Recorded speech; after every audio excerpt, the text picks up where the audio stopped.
Within the stone garden's walls, peace be thy immortal fortune, relieved of toil, free of indignity, until thou art called to serve.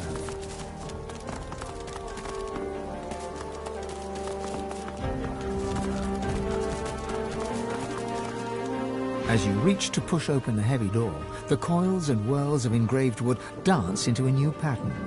The semblance of a face arises, a face that seems to look right through you. Why are you here? Tell me, and mind that you tell me true.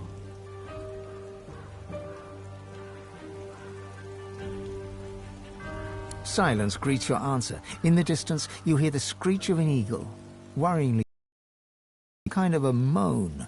Time passes. At last, the lips on the door creak open, and the door speaks. Leave. The face melts back into the wood of the door, and the whirls swirl back into a floral pattern. No amount of pushing can budge the door one crumb. No sound can be heard from within. As you approach the door... Are you ready to tell the truth this time? Why are you here? As you approach the door again, the wood swirls into a more ferocious face than you've seen before. The eyes almost seem to smoulder red like embers, and the teeth are bared. You are not friends with the truth, it would seem. Tell me true now. Why are you here? Tell me, and mind that you tell... Silence greets your answer. In the distance, you hear the... Enter. The face melts back into the wood of the door, and the whirls swirl back into a floral pattern. A loud metallic click can be heard from deep within. Riker lives well, it seems. Pity the location's so undesirable. The creature barely notices your... The lizard hums tunelessly. Not a melody exactly, but more of a meandering moan. 10 spans under, humans slept. 10 spans up, the dwarves were kept. Lizards burned in lasting flame. Elven trees towards skies did aim. Keeping watch, tending graves. She ekes out a few more notes, then smiles at you with the innocence of a newborn. It helps me remember where the dead go. Sometimes they don't stay where I put them. That's okay. She flinches as you move closer. No touching. Her humming fades. The eerie silence lasts for several seconds. Riker might get mad. He doesn't like it when someone touches his things. No work. I do it 'cause I like it. Don't cause trouble. Just dig and pluck weeds and shoo the ravens. She shivers and whispers. He's a powerful sorcerer. Lives here in the garden. Can take the you from you. No brain, just body. My mind isn't big, but it's still a mine. She points at her head. The servants, they got nothing up there. Riker has it all now. They need to be freed.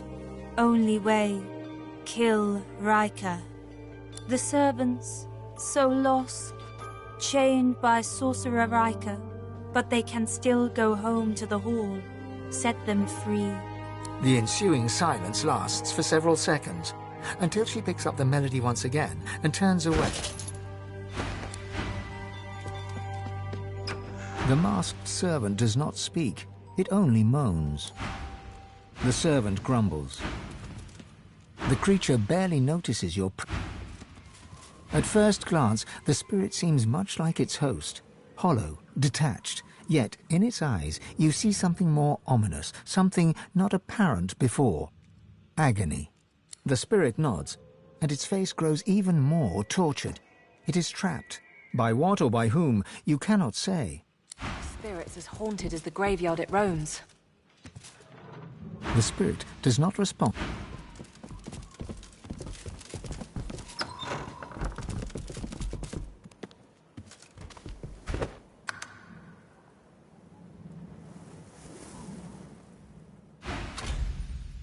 As you approach, the salamander turns its head away, twisting its snout into the air. It refuses to even look in your direction.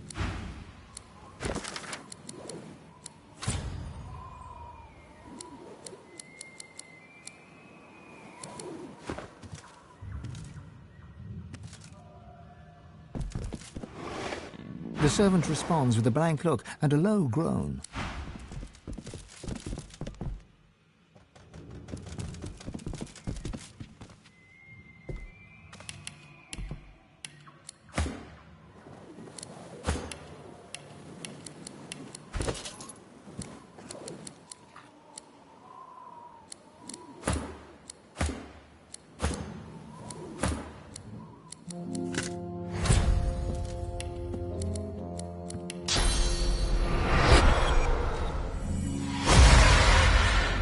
The salamander's tongue flickers, tasting you.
A visitor?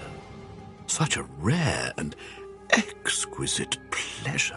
The elf tilts his head backwards, but his squinted eyes don't stray from yours. Call me Riker. Please, do avail yourself of my creature comforts. You've surely come a long way. It's not an ordinary location, I admit, but I prefer to be extraordinary. There is no pleasure in mediocrity. Don't you agree, Godwoken? Don't be so naive. My doors only open on the occasion of truth. What you admit to them, you admit to me. I also see you are not yet whole. He presses a slender forefinger against his tight lips and hums. I'm not a generous man, but I could give you what you seek if you offer something in return. A completely fair exchange between sorcerers. Let's not be so secretive, my dear. You're dying to show off those smoldering talents of yours. You just don't know how to handle them. I can help you with that. I can share my bond with the source with you, fill your well to the brim, make you a master. The rest of the story, well, it's yours to write. You must go to the Black Pits. There's a cavern there. In it, you'll find a stone tablet of considerable value. He points to the location on your map. Bring it to me. Dizziness. It lasts just a moment, but long enough for you to feel Ralik's presence. You hear no words, yet understand. It's imperative you accept Riker's bargain. The episode passes. Riker is peering at you intently. He awaits your reply. Oh, but heading to the Black Pits would mean tangling with more magisters, and they're such a nuisance. I like keeping my hands clean, you see. It's a miracle of the ancients. Priceless, really, and powerful enough to draw the magisters' attentions. I won't bore you with further detail. Suffice it to say, it is safer in my hands than in theirs. Riker's lips stretch and his cheeks bulge, but you couldn't rightly call his unusual grimace a smile. I'm a man of taste, as you no doubt see. A relic this significant would make an incredible addition to my collection. Don't deny an old elf his simple pleasures. A promise you'd best fulfill. Riker bows his head deeply. Then you'll have the power you seek, if not the power that trumps it. There will always be one greater, you know. Now please, don't let me keep you. Tarquin. Ah, that must be the fellow I found snooping in unwanted places. There are some types, deceitful types, that don't deserve to be among a place of such treasure. He doesn't appreciate what the dead can do for us, my friend. He turns the back of his hand towards you and waves it back and forth, nudging you away. Do be sure to see yourself out. These tomes demand my attention.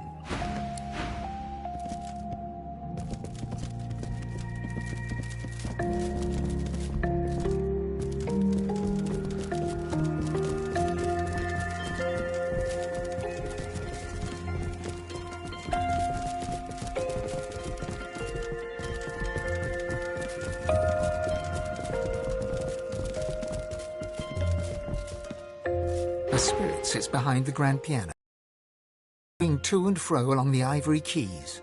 O'er black and white, my fingers dart, as lost between worlds as I am. O'er globes they glide, o'er flats and sharps. Whither go they, Lady of Life? Direct them. The music swells as the spirit's dalliances along the piano keys are joined by a ghostly violin. A distant orchestra fills the room with melody.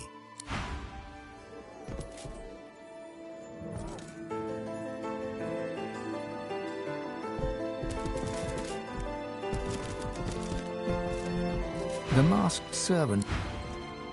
The spirit does not talk to you, though the pain in its eyes is all too apparent.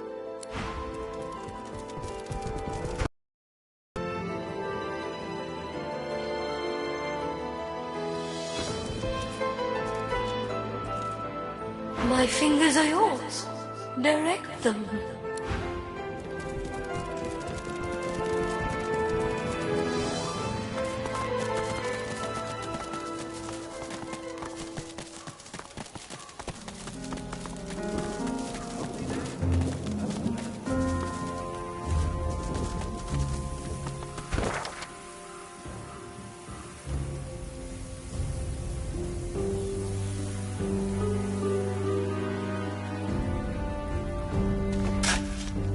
Here lies Maurinia Grigsby Bartlett, died wealthy days after her husband, aged 21. It's not a silent monk, but it seems just as blank. The creature barely notices you.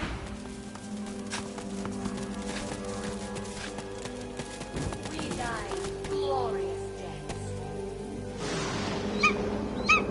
We were picked off by spies. There was no glory and no point to it either. We are an inspiration. Locked in perpetual prayer. Keep trying, my friend. Locked in perpetual prayer. Keep trying, my friend.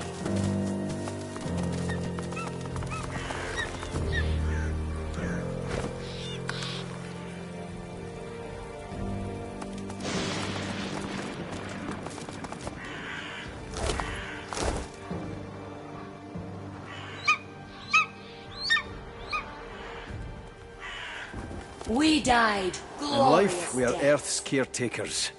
In death, we are the skies. We were picked off by spies.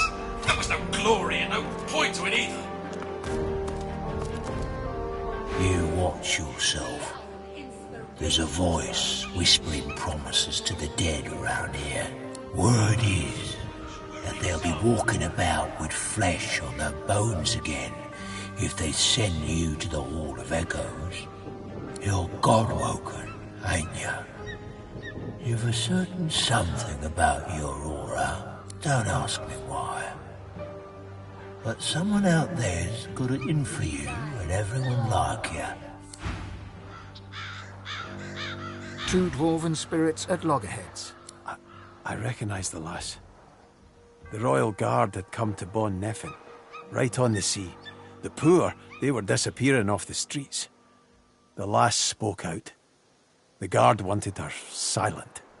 In a flash, you are both of them, brother and sister. Your feminine side is a rebel, rising up against the tyrannical queen. Your masculine side is a royalist, loyal to the monarch he loves. As the brother, you rescue your sister from the pikes of the Royal Guard. Together, you flee across the sea to the melting pot of Driftwood and Reaper's Coast. But in Driftwood, you visit the lizard. Yeah, we're all curious from time to time. I don't blame him a bit. Sometimes you've got to let loose the beast. You are the sister, and you know that something is wrong. You climb the stairs to rescue your brother, and find him fighting for his life against the dwarves who would rob him. Both of you die. Damn it. Damn it all to hell. Just kids, both of them. But your killers do right by their fellow dwarves, and bring you here to lay you to rest. As spirits, you fight for eternity. One convinced that the Queen is a tyrant, the other that your treason was wrong. I want to say something trite, like, can't they just get along? But I know it's not so easy. Nothing is. Especially doing what you think is right.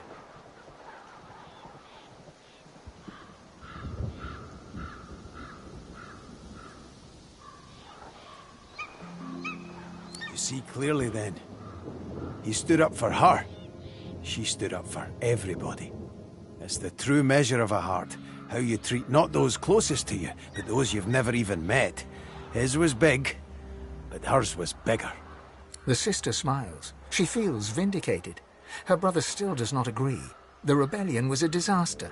The rebellion was a mistake that cost them their lives.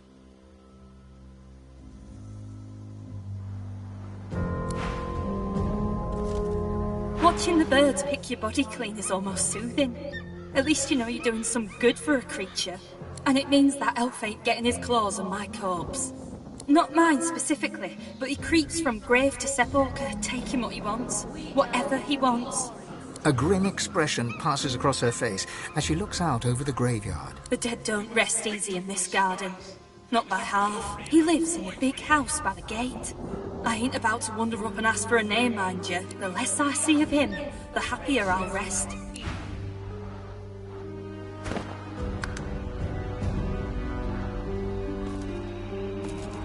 An inspiration. We're an example. The spirit is dressed in tattered ceremonial garb. Eagle feathers tangle in his beard, and bird droppings decorate his robes. He surveys the circling flock with evident satisfaction. My faithful eagles work still. They know their duty. They need me not. See my feather fall here, prime among my flock. He won't leave my body till naught remains but bleached bone. No ordinary hunger, but a trained hunger. Watch. See him separate spleen from marrow, just so. Hurts, my dear girl, no. All I feel is pride. My Featherfall knows just how to slice and just what to chew. He eats to free me, to free this spirit from its earthly ties. With each peck, I am closer to the Hall of Echoes. The eagle glowers at you balefully, with eyes like shiny little buttons. One manicured and beribboned claw shoots forth to claim the stringy offal before him. Stretching his neck forward, he peers closely at you. Pretty eyes, eyes that see far. The eagle's own eyes glitter with avarice.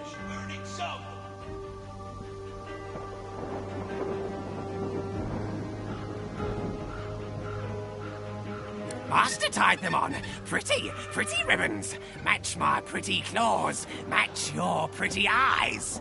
Peck, peck, peck. The eagle pecks free some choice lump of gristle from deep within the corpse. He swallows it whole, dark blood dripping from his beak, and matting the fluffy feathers at his throat. Master died, but Master told me what to do. All my life told me you are what you eat. So I do. I will become the Master. Unless you are not the new Master, are you?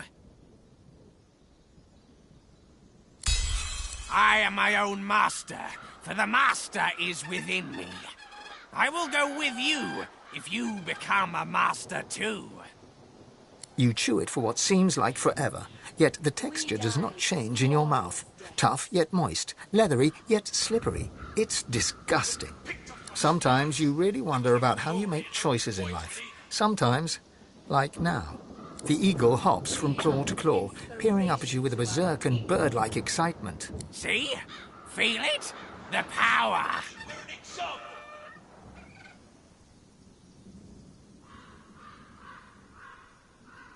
A hacking caw breaks free from his ebony beak. Those little button eyes seem to twinkle in the gloom. Yes, kidney. Good for courage, good for warrior. You'll fight well, now Master's blood runs within you. Featherfall is with you. Together, we go together from here. Featherfall hops eagerly onto your shoulder and digs his claws in deep. He pecks your cheek in what could charitably be called an affectionate manner. Blood drips from the wound. At least he didn't go for your eyes. That inspiration. We're an example. More talk. I always preferred the chatter of my eagles to the empty gab of people. Birds are truly the chosen species of the gods, but I see my dearest Featherfall now has his claws in you. I'm glad you'll take him from here. For my flesh lives on in him now, and my blood will know what it is to fly. Hurt! Dear, he ate too, and now discipline. That's all he needs. Discipline and the flesh of the recently deceased. And I can tell you'll be able to give him plenty of both. Forget not, my blood also runs within you now. I've no need of it anymore. The halls call me at last.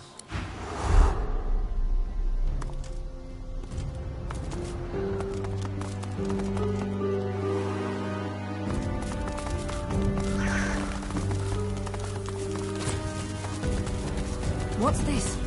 I found something. I've spotted something. The headless statue looms over you. Its plinth bears the same rotation scratches as its counterpart. The plinth of the statue bears a series of deep, circular scratches upon its stone. The statue can be rotated. The sculpture looks impossibly heavy, yet turns with little... The headless statue looms over you. The statue doesn't move, no matter how much force you apply.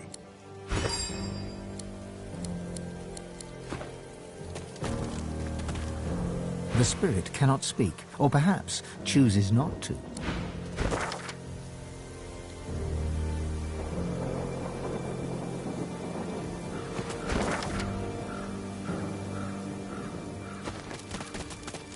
What's this? I found something. You there! Help me, please! Some thoughtless fool buried me in this grave to be left as fodder for the worms. I can't be at peace in a place like this. I have to be put to rest according to lizard tradition. The eternal fire burns in the lizard quarter of the cemetery. I beg you, cast my remains into the fire. Set my spirit free. I will never know peace otherwise. Ah, I should have known your kind would seek recompense. Very well. Do as I ask, and you will be rewarded.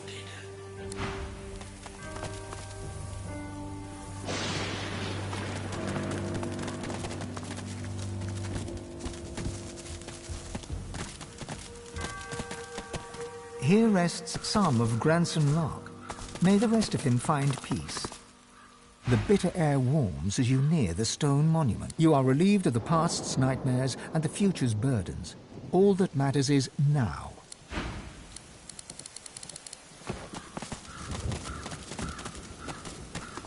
Vilnix Creever. Almost sounds like a lizard name. But here lieth Jeffer. First name unknown, and of no further use.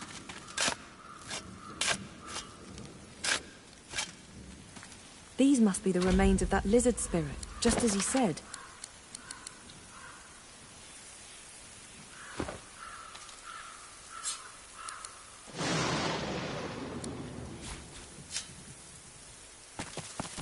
Pauline Lacey lies here, burned in her bed. As in life, so in death.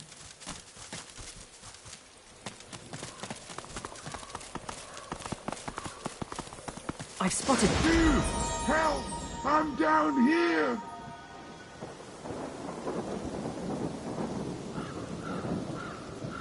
A mind of this magnitude shouldn't be cursed to live like this. Can you dig me up?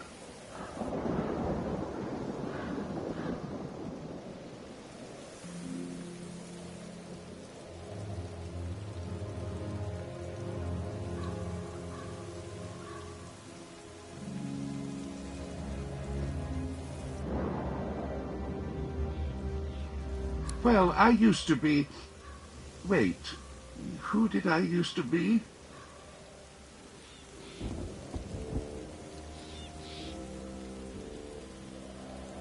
I can say with confidence who I am now, at least. A thinker, the likes of which you've never known and never will.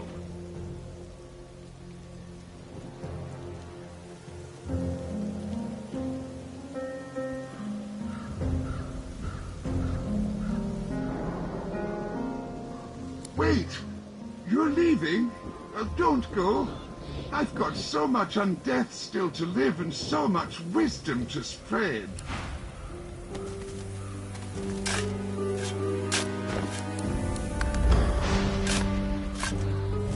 The skeleton tries to brush the dirt from his clattering bones, then frowns. The moistest bits are still stuck in his cracks and crevices. Thanks. You're probably looking for a reward, but I haven't got much. Except, you know, the wisdom of the ages. He pokes a finger against his ossified head. I'm a bit of a philosopher, you see. Not much else to be, what with all that thinking time.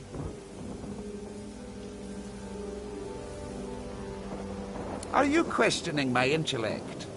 You think you say more sooth than me, a verified soothsayer? The skeleton pauses and sighs, then straightens his spine with a clatter. A soul bond will settle it. A battle of wits. Then the cosmos itself will decide who can better face the truth of our own essence, me or you. A weak soul may not survive the bond, but I'm sure you'll be just fine. Oh, it's easy. We link up souls and share our innermost beliefs. Think of it like an innocent little duel. The winner remains comfortable with their personal truths. The loser, well, battle is dangerous, is it not? I find it to be true anyway, even when you're battling your own mortality. The angst can prove terminal to the weak-willed. I don't blame you. To brush shoulders with someone of my stature must be overwhelming.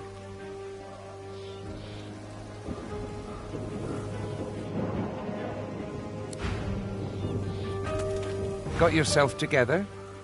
Let's soul bond and see who's got a better handle on. I don't blame you.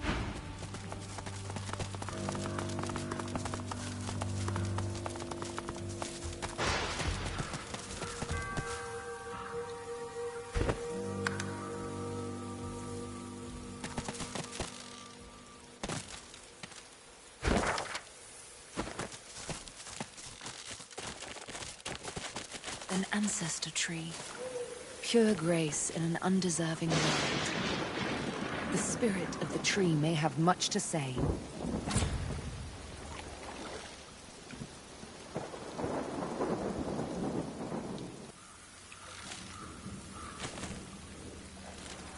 The spirit ignores your presence, busy as it is resisting the pull of another, the ancestor tree, trying to take its source. All you feel is the spirit's resistance, and its anger, directed at the mother tree that has betrayed it. The spirit ignores your presence, busy as it is resisting the pull of another, the ancestor tree, trying to take its source.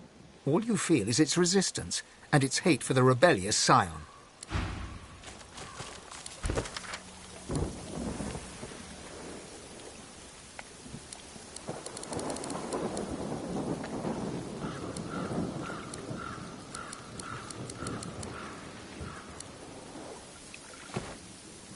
The spirit ignores your presence, busy as it is resisting the pull of another. The roots of a great ancestor tree reach from deep underground to the surface above and beyond. But this tree feels tainted. You are a scion of the elves. The mother tree demands your blood. You do not have a choice. She has a plan, and you must serve her with your death. You heed your mother's wishes and take root. But then you hear a voice. A friendly whisper from beyond. The voice knows you, he understands you, he loves you.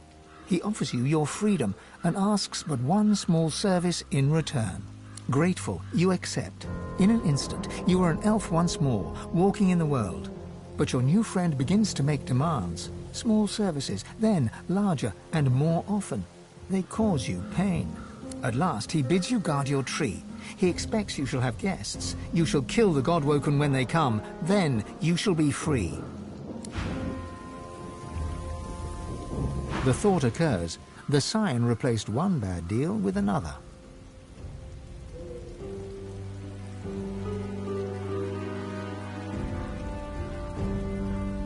That story hits a little too close to home. Poor luckless fool. Everyone's in charge of their own fate. Sounds to me like this incent has down the drain. Desperation leads to stupidity. Among the stupid, anyway. The spirit ignores your...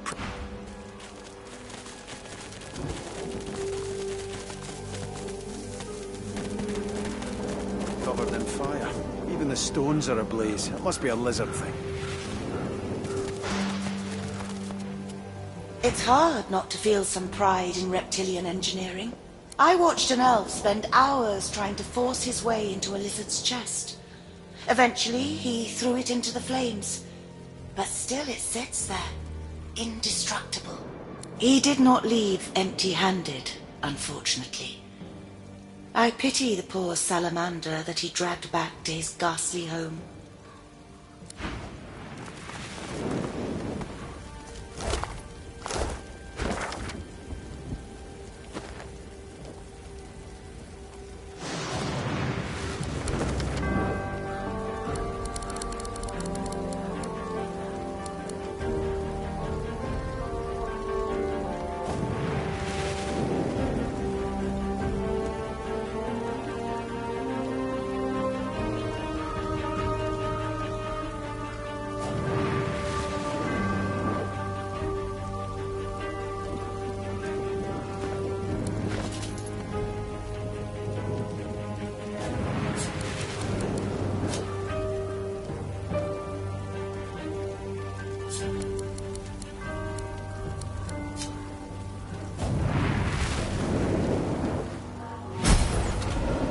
You have done me a great service, friend. Now, the Hall of Echoes beckons.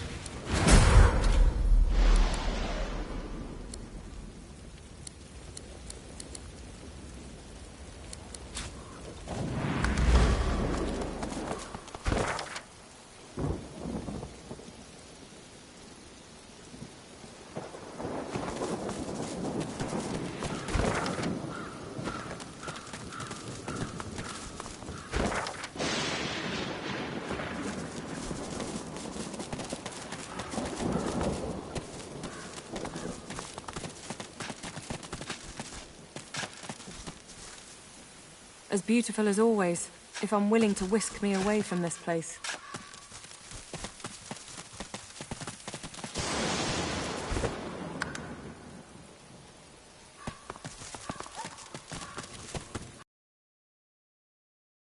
Bones, found long after the flood.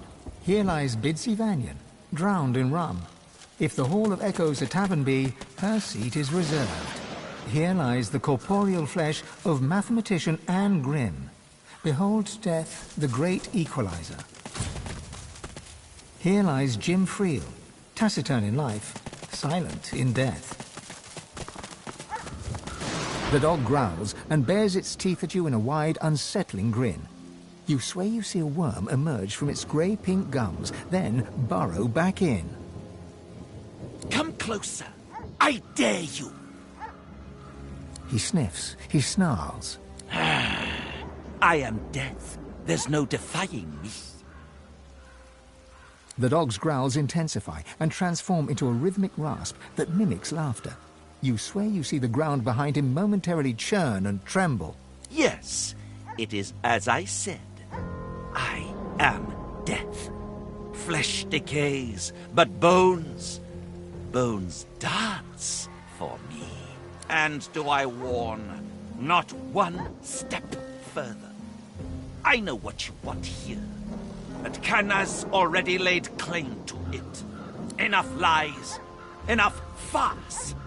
You've riled the beast, and the only cure for the affliction is blood. The dog raises its head to the stormy sky and howls. The earth beneath you vibrates, A dirge plucked on the strings of a rotting lute. Necrotic troll, you are summoned. Crawl through the gate. The earth opens for thee.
The dog spirit rolls his head around, gawking at the ground and sky as if he's never seen them before, then locks his eyes on yours. He snarls, unconvincingly. I am death. Anathema, it will be ours. The masses will tremble. Our enemies will bow before the demon blade. Indeed, the masses tremble at my might. We will retrieve Anathema. Our enemies will bow before the demon blade. He moves to lick his haunches and seems taken aback by his own translucence. Once a demon, now a weapon. We heard its call and slayed our allies in its name. It is near. With it, we will slay living and undead alike. There will be no mercy. The canine spirit lifts his head to howl, but can barely manage a whimper. He tucks his tail between his legs, shocked at his own impotence. I will not be...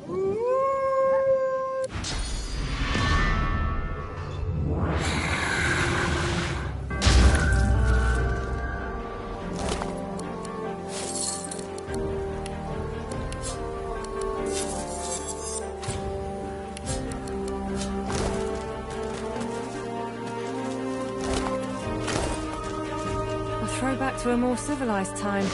Not that I remember such a time. Human graves. May the dead stay forever at rest.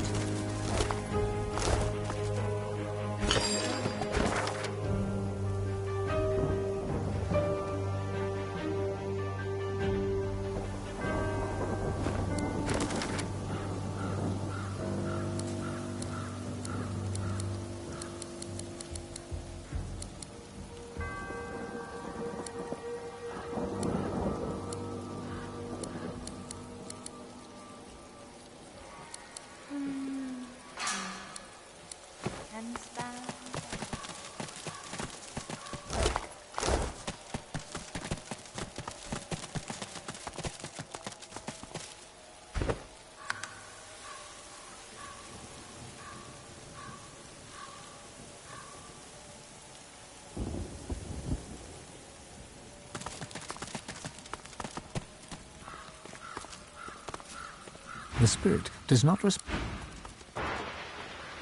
Come on, mistress. Hear me. Heed me. You've always had a glint in your eye for old Zimski. Don't abandon me now. Zimski mutters to himself as he traces sigils in the dirt. He spies you, and a shrewd look brightens his eyes. He stretches out a hand, showing you a solitary coin on his palm. Heads or tails?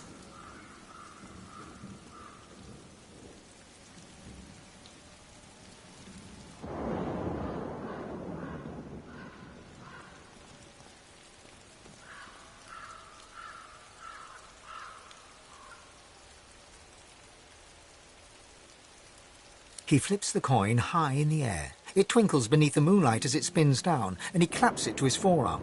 It's tails. Unlucky. But then what do I know about luck anymore? All my life I served Lady Luck, and see how it ends. In the dirt, just the same as everybody else. Turning from you, he crouches back to the dirt. He resumes tracing esoteric sigils, his fingertips swirling through the graveyard clay. Signs to call her. Oh, Lady Luck always came when I called. For 30 years we roamed Riverlong together. She was my faithful mistress, from card game to wager to grift. She was the life of me. Yet she wants no dead man. Now I cannot influence even a coin toss. But you breathe. I'll wager you've more use for my gifts than I do. Here, tell me what you truly value. If my lady sees fit, I'll give you what I truly value in return.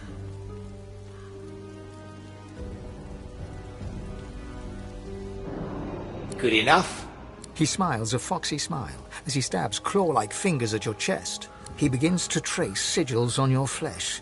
Though you cannot feel his fingers upon your skin, something inside you shifts. You feel a coldness, and a sick longing seeps into your heart.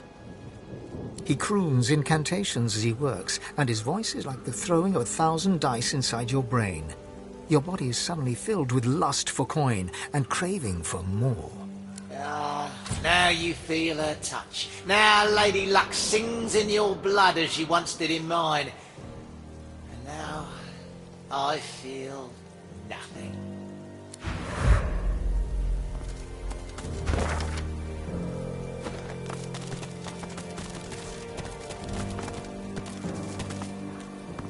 Here lies an unnamed child of the Harkwood family. Their sorrows know no bounds. Here lies an unnamed child of the Harkwood family. Their sorrows Here lies know no Theo bounds. Payne, Fortune teller and visionary. He didn't see it coming. A sinner I, and who is not? The sinner lies that they sin not. A sinner lies. And yet the boneyard's full of sinners who got their prayers, while I did not.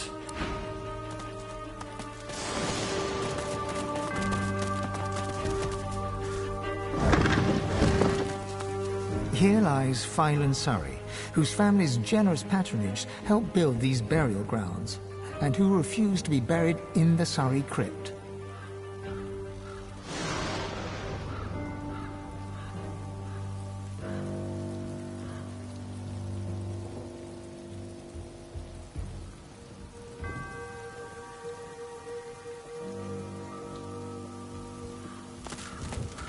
Here lies Phylan Surrey, whose family's generous patronage helped build these burial grounds, and who refused to be buried in the Surrey crypt.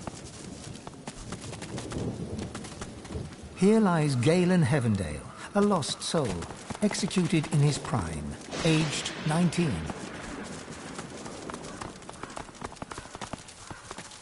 Here lies an unknown pious priest, stopped for a moment's peace, found a great deal more.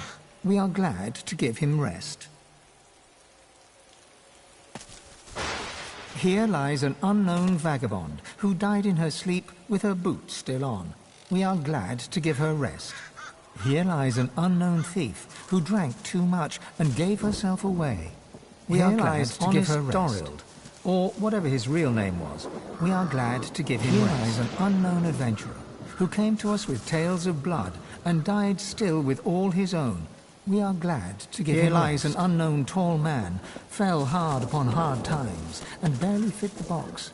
We are glad to give him unknown thief, who drank too much and gave herself away, who sang in the night to give her rest.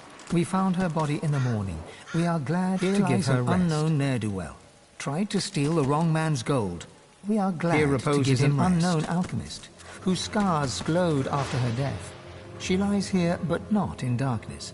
We are glad to give her rest. Here lies an unknown traveler, stopped to ask for water, fell ill and died. We are glad to give him rest.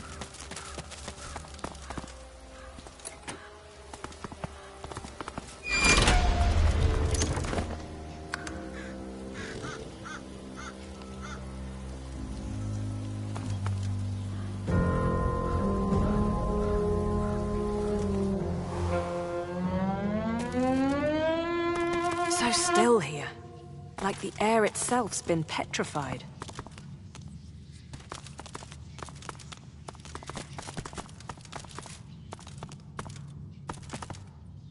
Two fingers of dust have settled on this petrified figure, cracks spread outward from the chest, spider.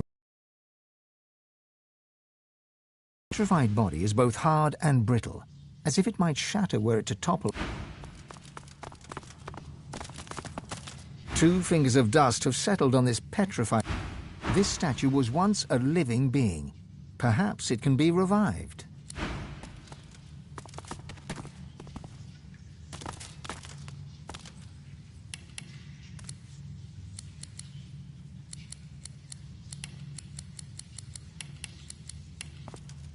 This statue was one...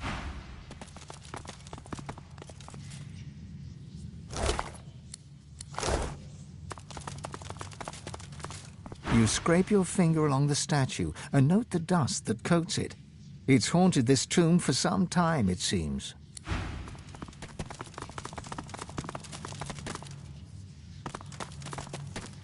Two fingers of dust have settled...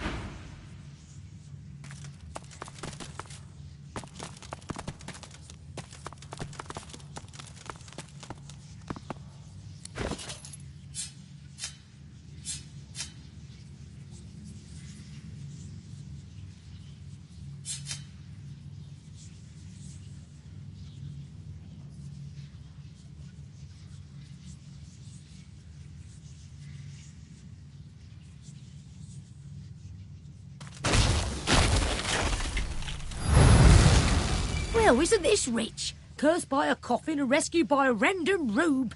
The indignity. She huffs in annoyance and rolls her eyes. Oh, all this trouble, and for nothing. Never figured I'd need frost armour.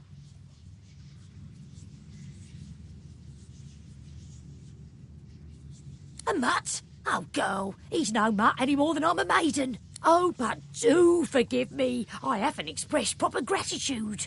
She bows in insincere reverence. Her arm rests on her back, hand mere inches from her staff. She rises from her bow, her face frozen in fear, you presume? It isn't long, however, before she shakes her expression away and takes a defensive stance. Oh, your type is so predictable. Spot a problem and you grab a blade and get to stabbing. A jolt of cursed fire flares from her staff. Anathema will be mine.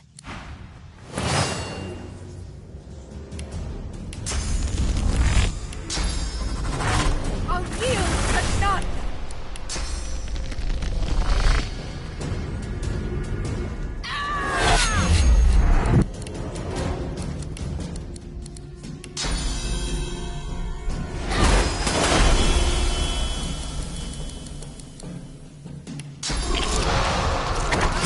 Did she say anathema?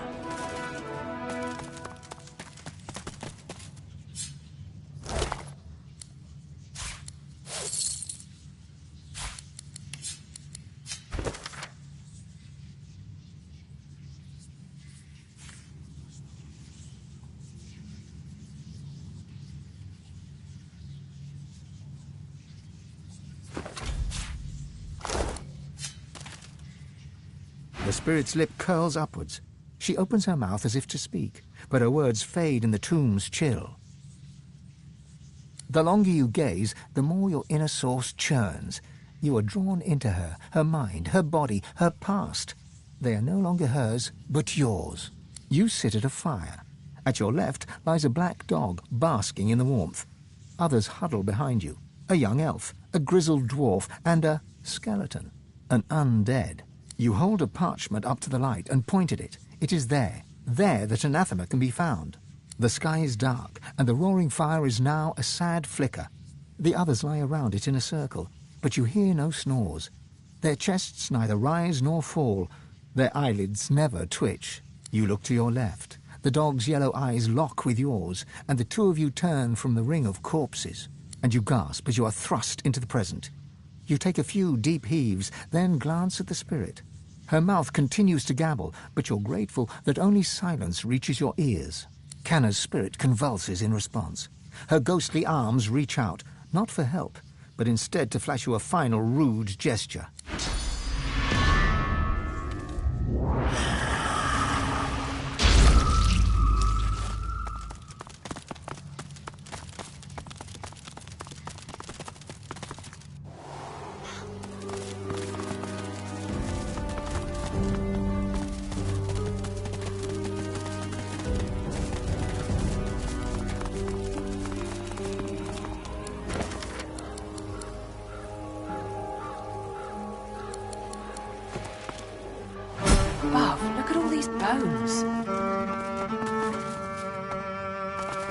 What's this?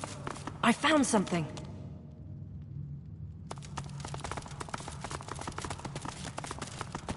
I've spotted something.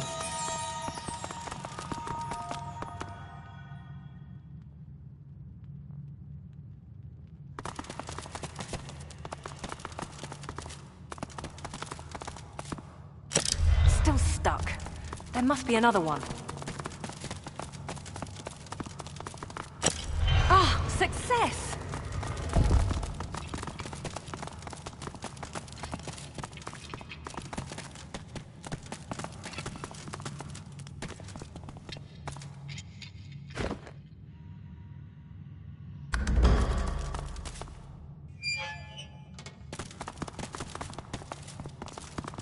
No, the door!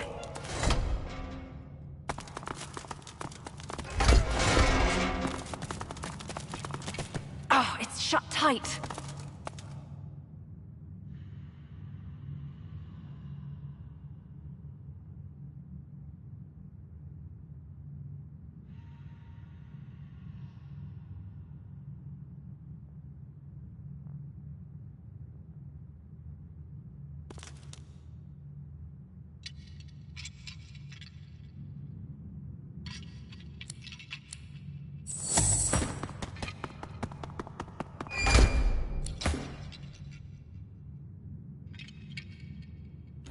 Maybe this one.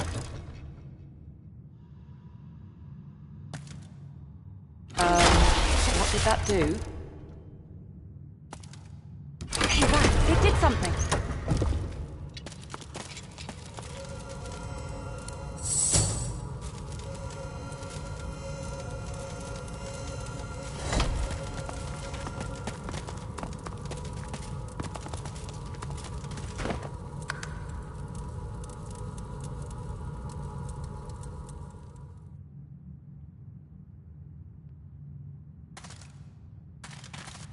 Shame.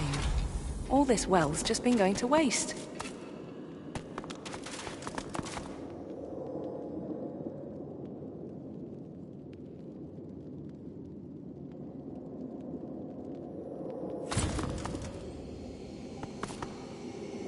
Unlike so many other spirits, this one is hardly silent.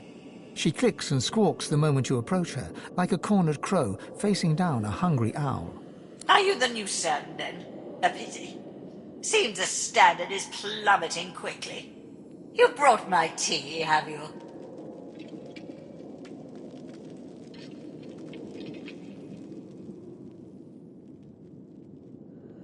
Oh, honey, I didn't hire you for your entertainment value. I hired you to draw my bath and rub my calluses.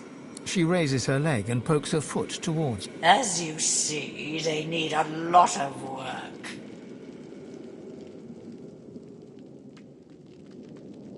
That old thing, it was passed to me by my father Johannius.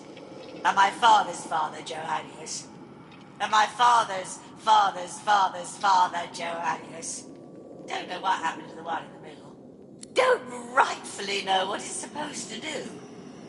Johannius, the umpteens, brought it back from Blood Moon Island. I thought it might be good for stirring stew, but the cook gave it back. Said it made her feel funny. Whatever that... Mama can husband that good.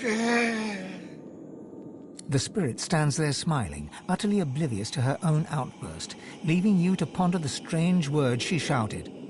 Mamtenem rnect udil. What just happened? You mean my display of proper posture and etiquette? The benefits of charm school, I don't expect you could. Hurry back. Eyebrows still need blood. You're back. Good. I'm ready for my tour. That old thing. Don't run. Mama can... The spirit stands there smiling. Hurry back. You're back. That old thing. Don't... Mama can... The spirit stands there smiling, utterly oblivious. What is this? Highly unusual, I must say.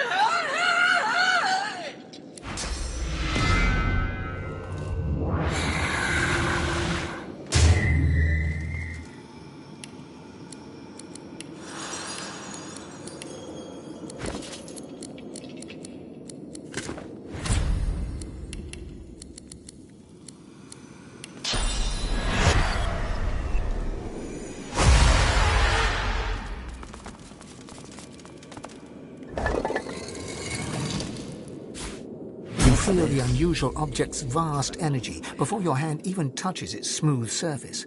Upon contact, the semi-transparent artifact shivers and speaks. Yet it is with a heavy heart that you realize this artifact intones the same unrecognizable language as the one you found on Blood Moon Island. Adan, Shvalon Dumorav Narvur Revelis, Awenu Arye, Demchu Sha'an. Sademenia Veitfen, Domrisval Veid Evrekis. The oblong object is crystal clear and unmarked by marks or chips. It rests snugly in your palm, as if meant to be gripped with a resolute hand. The object repeats its unintelligible speech. The shard responds with another sequence of unusual and ominous words. This language is beyond your comprehension.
They're dead. Well, more dead.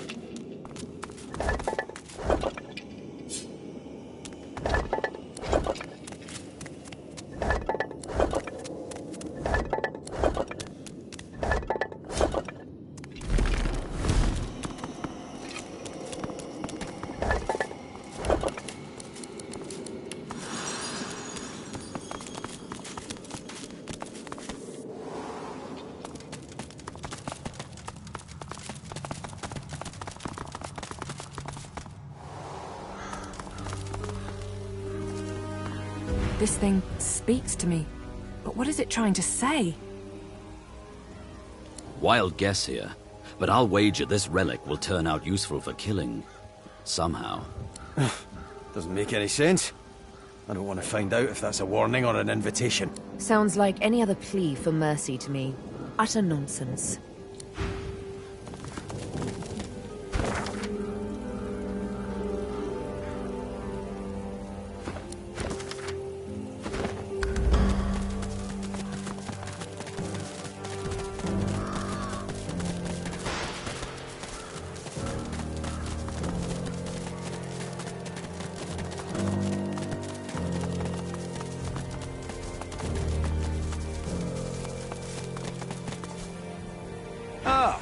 You again. Any luck in old lady He places his hand on the artifact, and it drones in its strange language. Adan, Shvalon Dumora Vavor Rivelis, Awanu Ari, Dem Trushan. The object continues. Sarden Menia Veet Feln, Dom Trisval Veet Evdekais.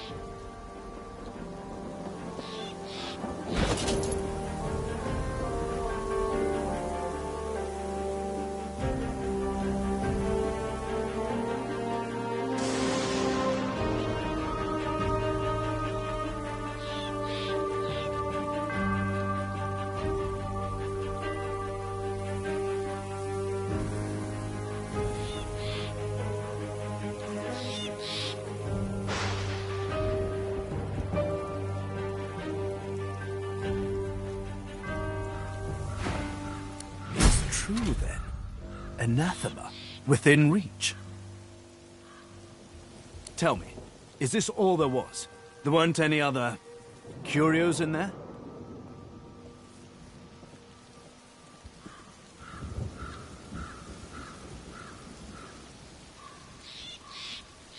Amazing. But not unexpected. He breathes a long, lugubrious sigh. It's time I leveled with you. This is the hand grip of the fabled anathema. A sword capable of annihilating anyone. Even a divine. Imagine it. Holding in your hand a force that could wipe away sun and shadow. A sword of life and death, miracle and sin. A sword of atonement. I can restore anathema to working condition, but this is only half of it. We still need the blade. How fortunate that the hilt has already told us where to find it. Blood Moon Island. Isle of Vaults, yada yada yada, pre-Surrey, and so on and so forth. Wow. And it even revealed an exact location. I'll mark it on your map. An exorcised demon living in a sword of glass. The hilt was brought here by one of the many Surreys. Not surprised. None of them sound too bright. I can't imagine having even half a demonic sword around was very healthy for that feeble-minded family. They probably winced whenever a black cat came around.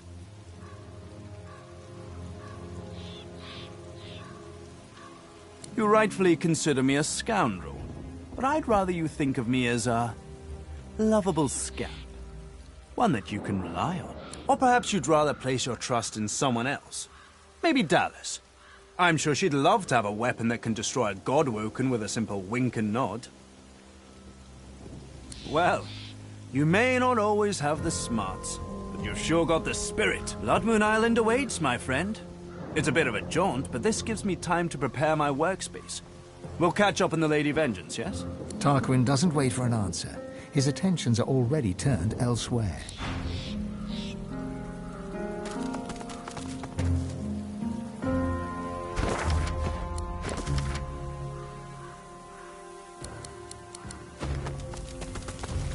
second time's a charm? Or have I asked too much of you? The blade quivers as Tarquin nears it, and hums a response. Anan falan reveil. Amadio, Vlucio, de an me drita dumores. Oh, very good. Very, very, very good. This, my friend, is the key. Give me some time, and every deity in existence will tremble at the sight of you. He holds out his hand expectantly. Lovely. Now, if you'll excuse me, I must work. Tarquin turns away, but continues to mutter excitedly, almost religiously about anathema.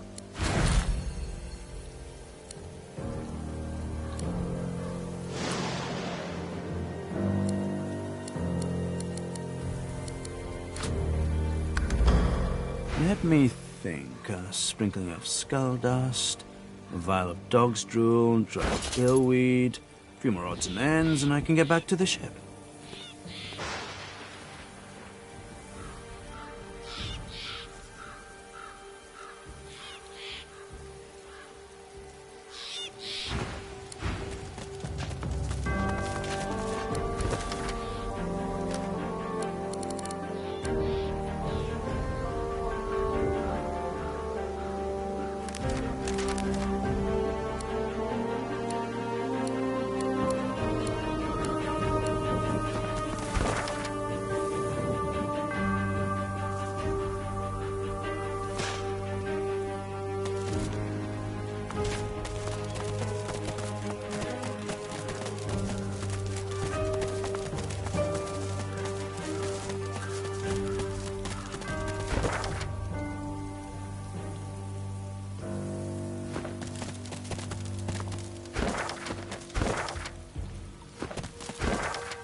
The roots of a great ancestor tree reach from deep underground to the surface above and beyond.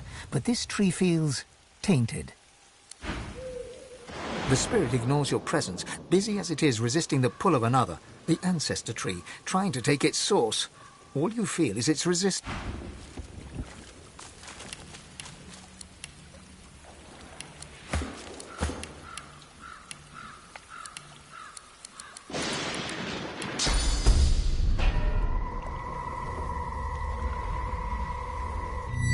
Come down, Godwoken! Come, decay!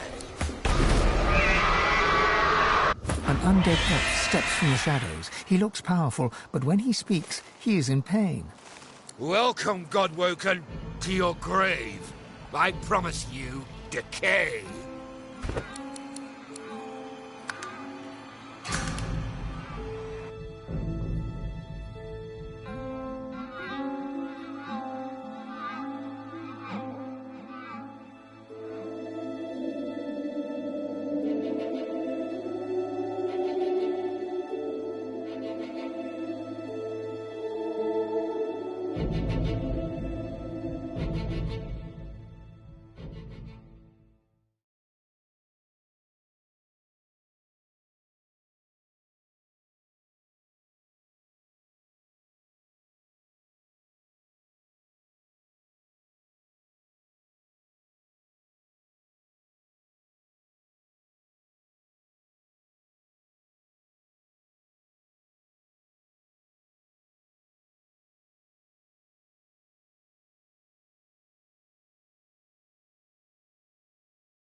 The spirit ignores. The spirit is taken by surprise.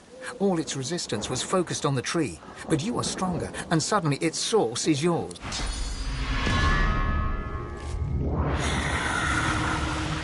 Come down, Godwoken! Come, decay!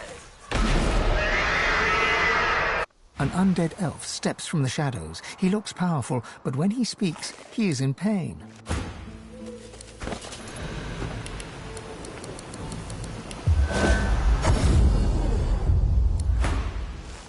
Welcome, Godwoken, to your grave. I promise you decay.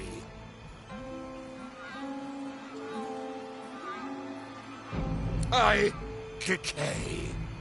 But if I serve, I grow again. I shall serve him. You must die. He is my friend. He is your king. He wants your decay.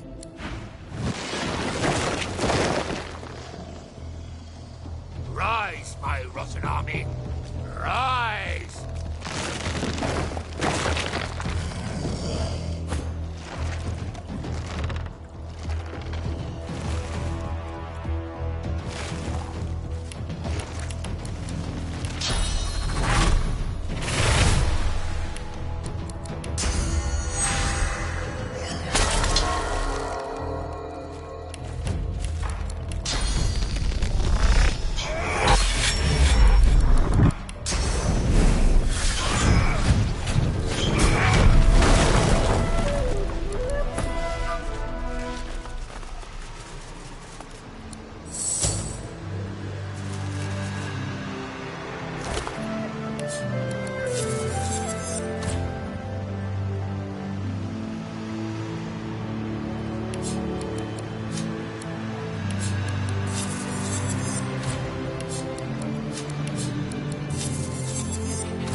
The spirit looks forlorn, exhausted, spent.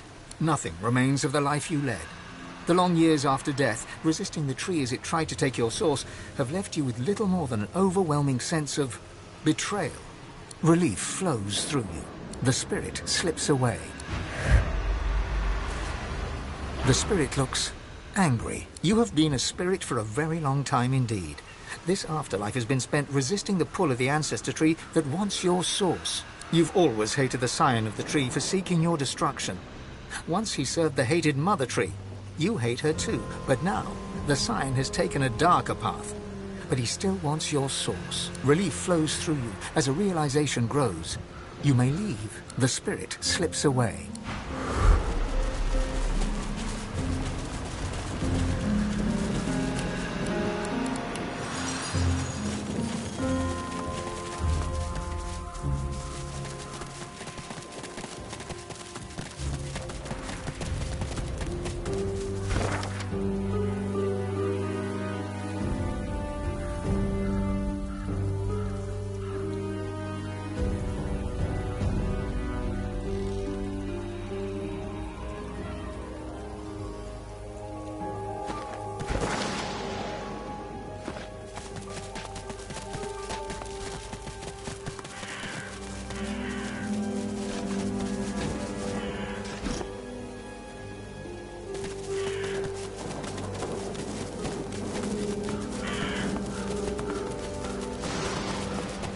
The headless statue looms over you. Its praying, decapitated form resembles that of an executed martyr.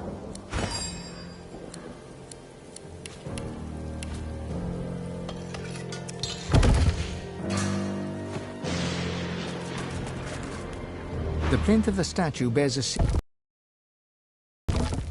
The statue rotates with little resistance.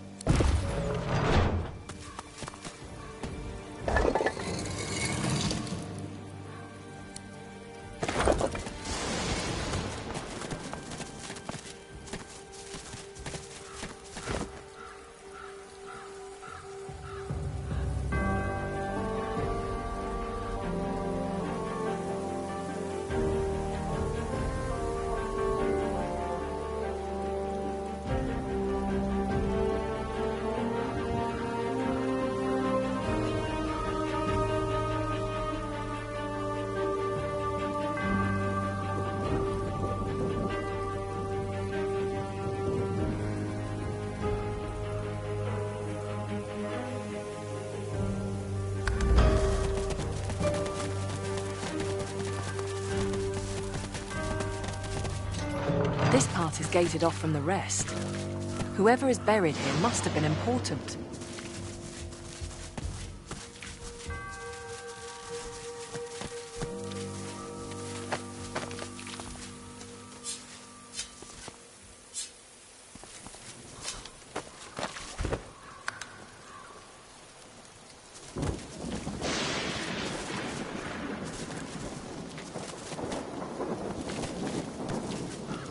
Here rests the elven hero Halla.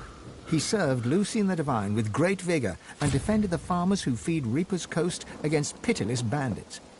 The implements of his heroism shall rest at the site of his victory.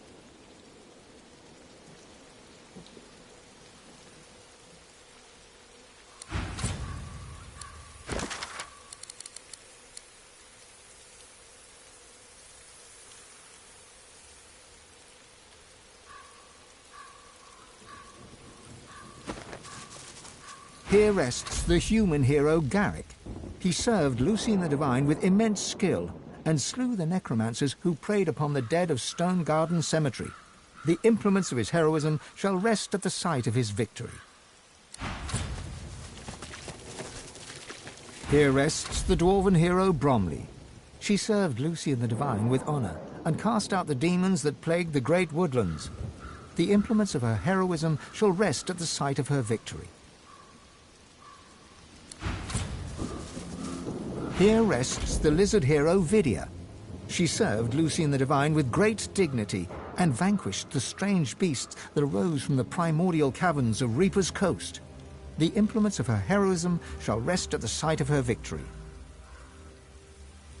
Suddenly, the earth churns and buckles upwards in several places. Some things are trying to rise to the surface. Godwoken!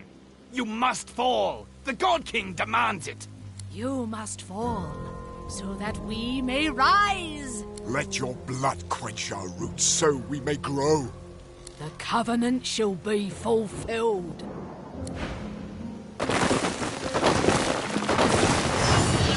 Haste steel, Godwoken!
place shall be yours now, Godwoken.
Sense something nearby.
Heroes?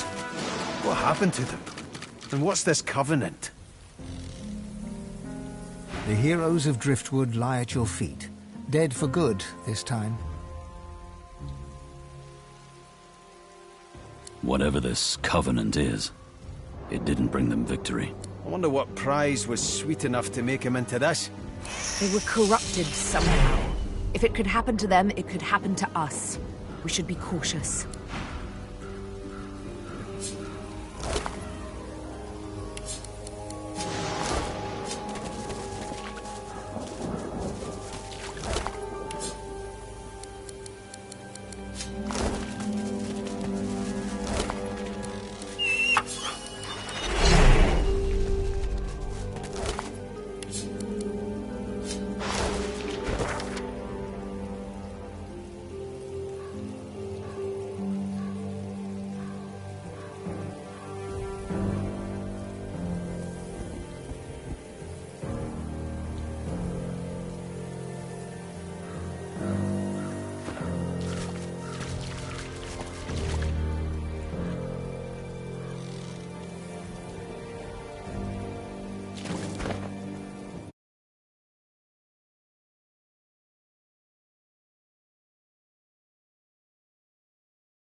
What's this? I found something.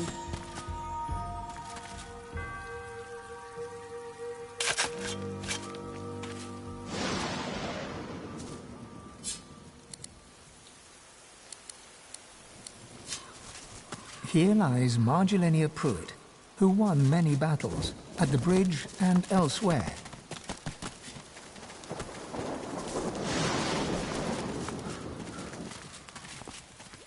You recognize the dog from the town square in Driftwood. The wounds from his spiked collar are healing well. Oh, hi! How are you? I'm good. Hey, do you smell that? It smells like the fish place, doesn't it? Like fish, only, worse. Okay, bye! You recognize the dog. Oh, hi! You again? Everything okay? I'm much better. I like it here, apart from the smell. But, you know, the only thing worse than a bad smell is no smell at all. You recognize the... Oh, hi! It is no longer possible to read the name upon this ancient grave marker. The name upon it has faded away. The elements have made it impossible to make up the name upon this grave marker. The spirit cannot speak.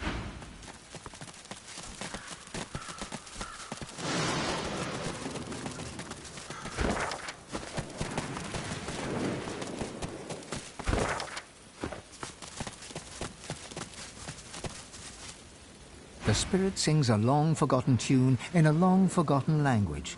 One, it seems, with the ever-revolving wheels of space and time.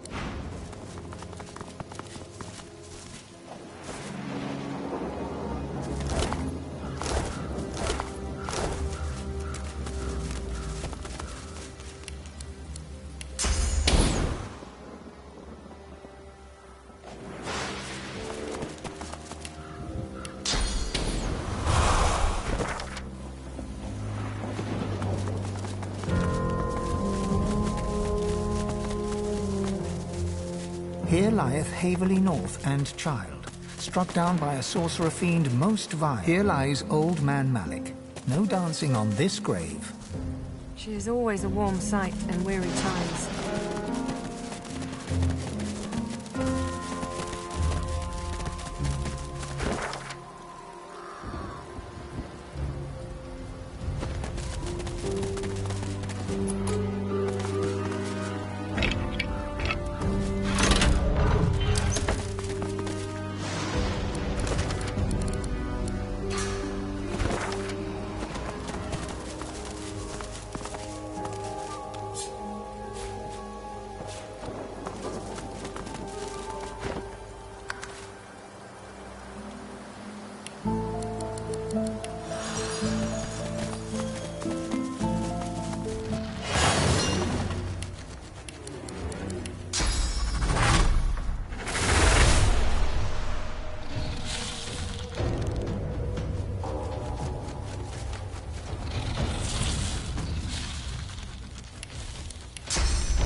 Come and get me, you overgrown grasshopper.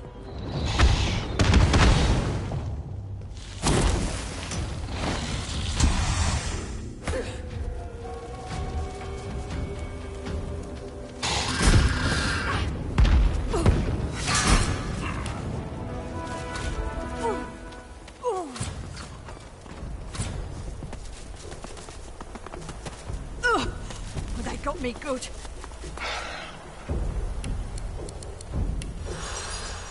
Mari flashes a massive horsey smile at you, then winces, her left arm hanging limply at her side. By the seven, that was something. What'd I tell you? Nice scratch on me. None that'll last, at least. Glad my little guy got to see it.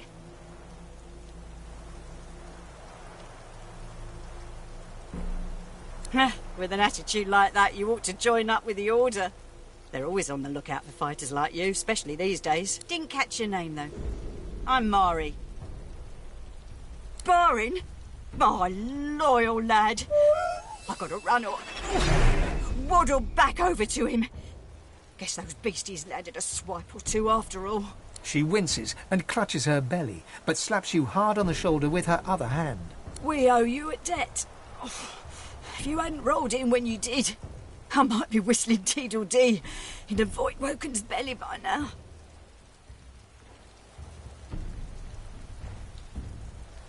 Reckon if I'd been more careful, them things would have swallowed up Barin and myself in one gulp. Thanks, though. Hate to cut this short, but I ought to dash off. My boy's waiting for me. Mind lowering the bridge, though? I find myself slightly indisposed for the moment. She's all yours.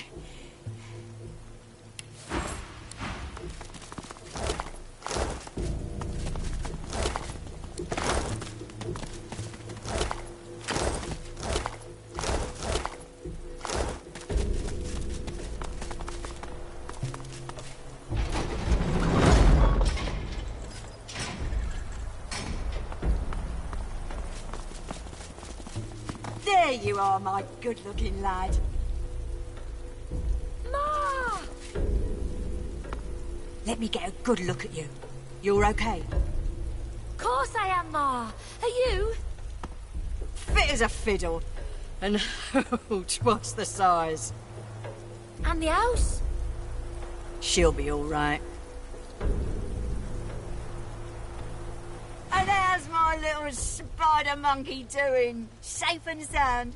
Spider monkey? You mean dragon? Come here, you. Mother and son fall into a tight embrace. One tear rolls down Mari's nose, falls on the black stubble on Barin's head. She strokes the wet drop away, smiling. Mari seems oblivious to you. Her eyes are closed, her lips turned in a serene smile as she strokes Barin's head. My boy, my good boy. Hey, wait, one sec. Ma, look! Thank you so much for helping my Ma. All those Voidwoken. Sheesh, thank the gods everyone is okay. Thank the gods. Oh, thank the mum. And our friend here too.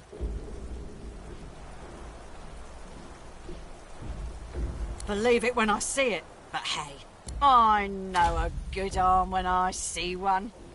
I'll tell my cousin Raymond what you did. He's real high up in the Order, and he's visiting Driftwood as we speak. Could be he has some good work for you.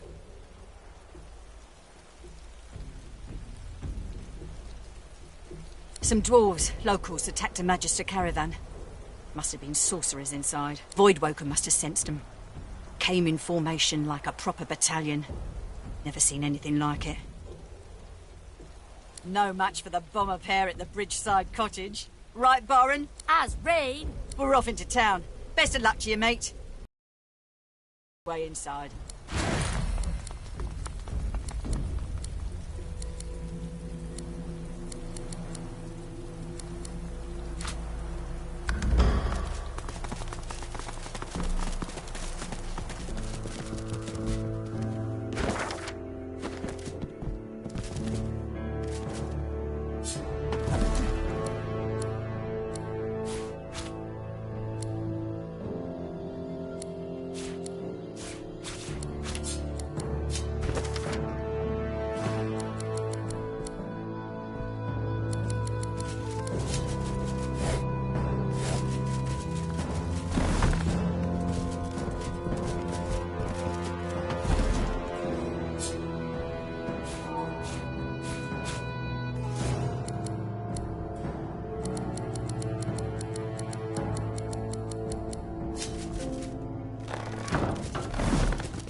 Rather large for a cellar, isn't it?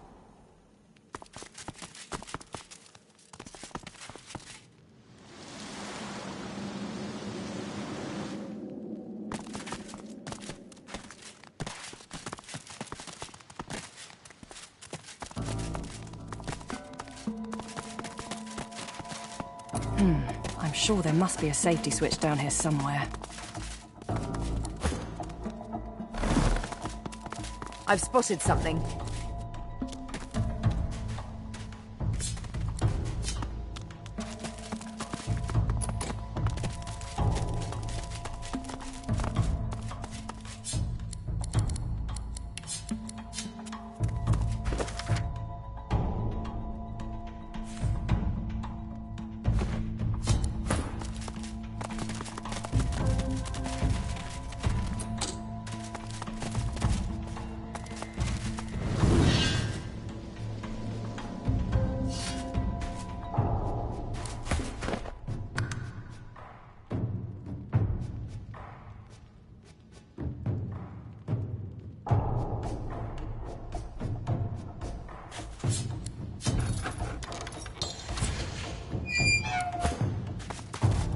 What's this? I found something.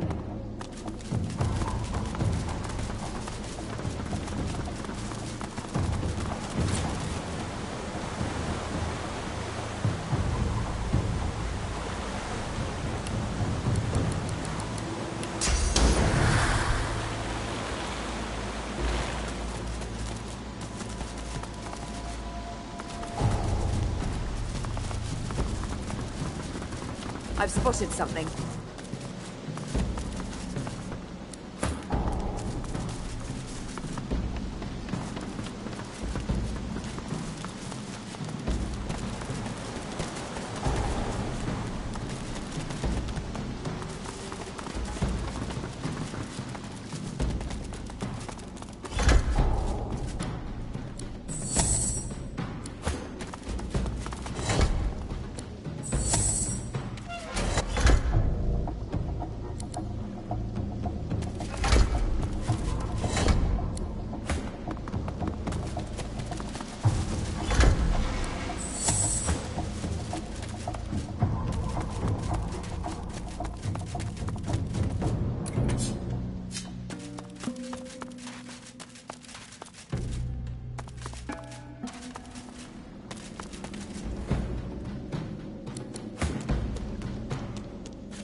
I've spotted something.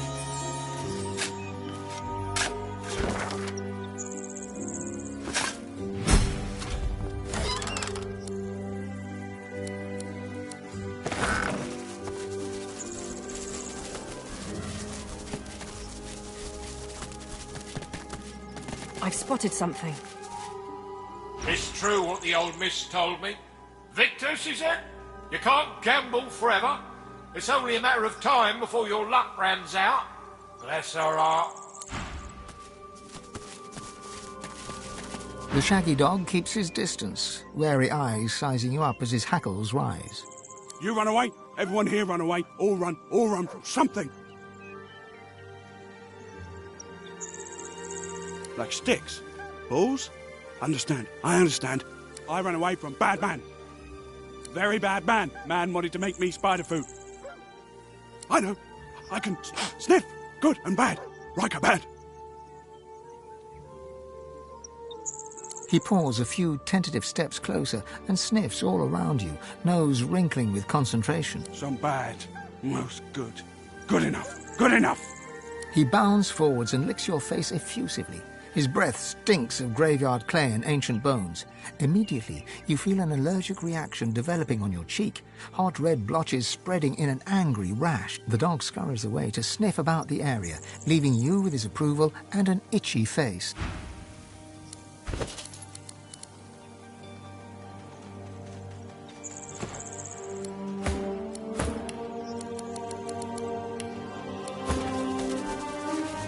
Run away!